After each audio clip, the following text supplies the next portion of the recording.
Thank you, gentlemen. It's a pleasure to have you with us. Heartiest congratulations for the big milestone. Thank you, ma'am. Thank you. So because you are embarking on a new journey, so how has it been like the whole, you are transforming the whole ETS space. So how did you evolve from Jamuna Travels to the Voler Cars? Yes. So we started our journey with a very humble beginning in 2010 under the name of Jamuna Travels. And over the years, the model has evolved drastically. Initial years, it was a plain, very vanilla kind of an offering where we were providing cars on a per kilometer and a per trip basis. But eventually, the landscape of the ETS industry changed. There was adoption of technology. Ola and Uber came, so the supply situation also completely changed. And then there was a big sustainability push from our clients as well as from us, because more and more fuel efficient are now coming into the play. And then with technology in the center, the kind of offerings that we made to our customers, our revenue model also evolved. From early, like we used to do a per kilometer per trip model, we evolved to a cost per boarded employee model. So all this changed, and with revenue model being changed, with your fleet change of fleet, with your change of embracing of technology, I'd say that we have done a good job in embracing Voler Cars from Jamuna Travels, and we have evolved as a company. All right. Why have you adopted a B2B approach versus B2C? So the B2B approach is primarily because of two major reasons. One is the certainty that we have in terms of the cash predictability that we have while planning our fleet. We know the routes, we know what kind of inventory we would need, etc. And then there is low price sensitivity.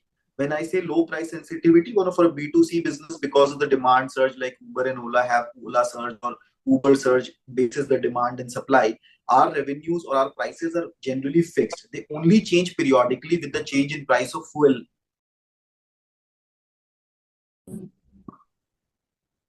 Okay.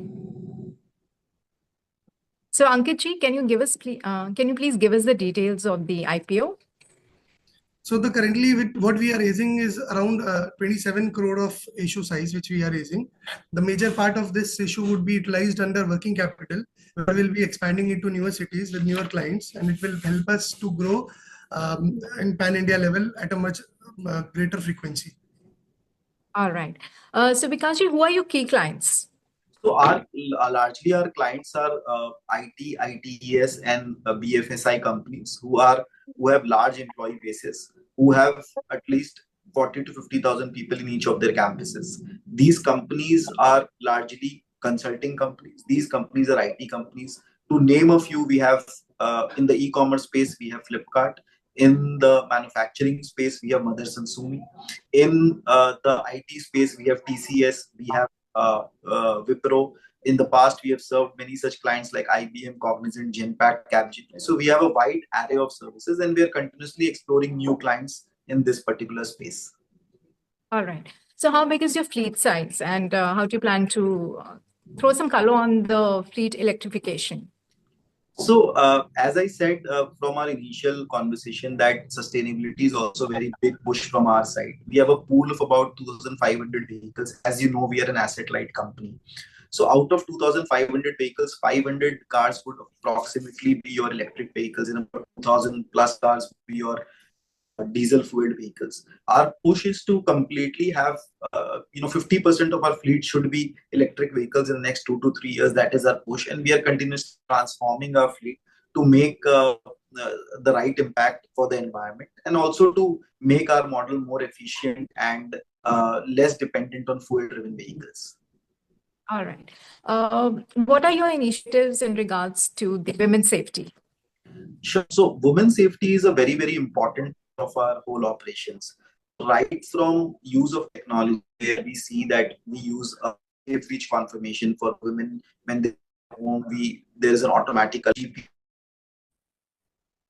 So these systems, they help us get the alert when an employee reaches safely, or the woman employee reaches safely to her home.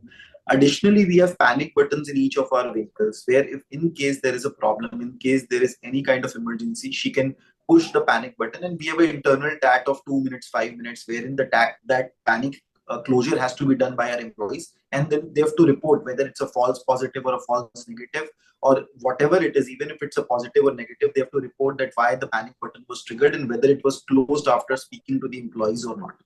Third and most important, most of our cars, when the woman is going as a last drop or she's the first pickup, there is an escort service which is in which is always there in the car. There is a security guard which is in place with sync of our clients, with the help of our clients. We place the security guards in the cars to ensure that the woman safety is being prioritized. Excellent, excellent. What are the key drivers of the growth? How big is the industry size, and how you're aligning to the big India growth story? So you can already see that India is becoming the service hub for the world, not even only for India, but for the world. And we see that this is $6 billion industry, and this is going to get doubled in the next 5 to 7 years. What we see is that with more and more urbanization happening of the tier 2 cities as well, and more IT companies coming in tier 2, tier 3 cities, we are definitely there to grow. For us as Voler Cars, we are already there present in Bhubaneswar, Ludhiana, Lucknow, and smaller tier 2, tier 3 cities, and that will give us an advantage to grow in these cities as well, taking the advantage of the urbanization that is happening through these IT companies. All right. So in a study, it's supposed that about 57% of the workforce will be catered by these tier 2 and the tier 3 cities. Right. So how are you planning to capitalize the workforce there? So that is one, is that we have our existing relationships with our clients. So these clients are only expanding to these smaller cities. So that will help us get more and more business in the tier 2, tier 3 cities. And with our presence there, of course, with an advent of a good sales team, with our focus on technology, we can get more business, because once you are there in the tier 2 city, you establish a pool of fleet for yourself. You are definitely bound to get more business in that particular region. All right. So Vikasji, what has been your leadership mantra? Leadership mantra is that always lead from the front. You have to always be responsible for your actions and for your team's actions also. You have to sometime embrace failures of you and your team, and you have to learn from them and move ahead always. All right. Your final words for all the potential stakeholders.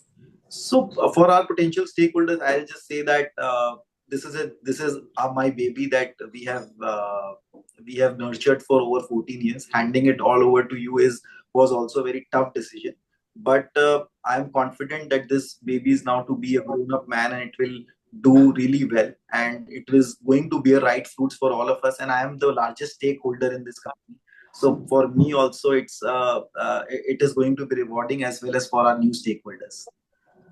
Fantastic. Thank you, Jimin. It was a pleasure to you, and may you continue to empower people, places, and possibilities. Thank you so much. Thank you so much. Thank you. Pleasure. Thank you so much.